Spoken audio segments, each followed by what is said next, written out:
Greetings, Facebook and YouTube family. This is Delano Muhammad from Muhammad's Historical Travels. I am on the campus of Tuskegee University in the great city of Tuskegee Institute, Alabama. I want to thank you all for coming to the broadcast. But before we begin anything, I want for us to go ahead and take a moment of silence for the passing yesterday of our great brother, Chadwick Boseman.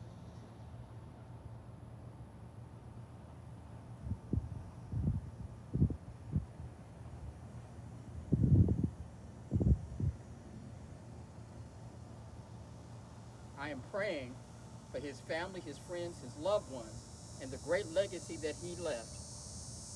I am also praying for the Howard University family, of which he was an alum. So to those who all loved our brother, to us he will always be the Black Panther. Now, I would like to thank my family, friends for tuning in. I would like to thank the Honorable Minister Louis Farrakhan, and hope and pray that if he is watching, that he is well and safe. Today we're here on the campus of Tuskegee University, and I give a special thank you to Dr. Dorothy Autry, who back in 2007 put me on the path to actually really truly studying this institution. There was a paper that I was required to write working on my master's in my historiography class, and it was called Tuskegee Institute, 1881 and 1900. And it took me about a year to actually complete it. But in that time, I deeply fell in love with this institution right here. As I've said before, my family has its origins here in Tuskegee, but there are so many different things that I did not know existed until I actually began my research.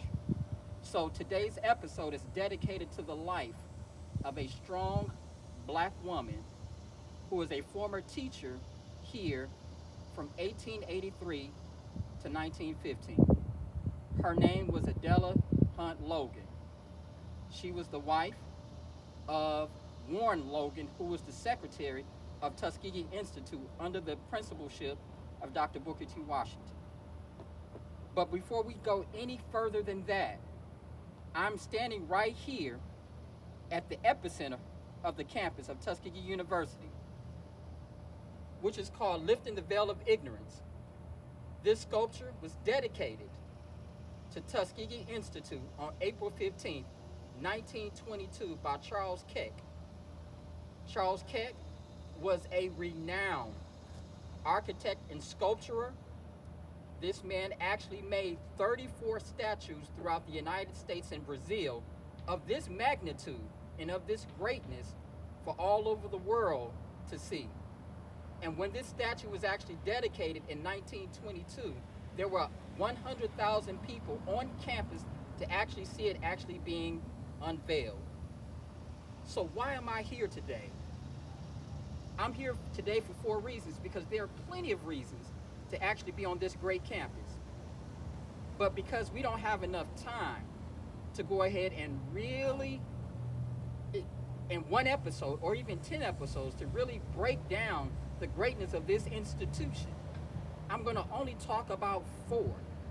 Those 4 was, number 1, the controversy of Dr. Booker T. Washington falsely being charged as an anti-Semite by some Jews in the United States. We're going to talk about that. 2, we're going to talk about why the notorious Rothschild family had an agent on the Board of Trustees here at this great institution. 3, we're going to talk about the great legacy, the great life, and the tragic death of the one who I dedicated this episode to, Adela Hunt Logan, right here on campus, in her passing on December the 10th, 1915. And lastly, what we're going to talk about is the controversy surrounding the building of the Veterans Hospital here on Tuskegee's campus. It was a great thing, but there was a deal made behind the scenes that everybody should know about.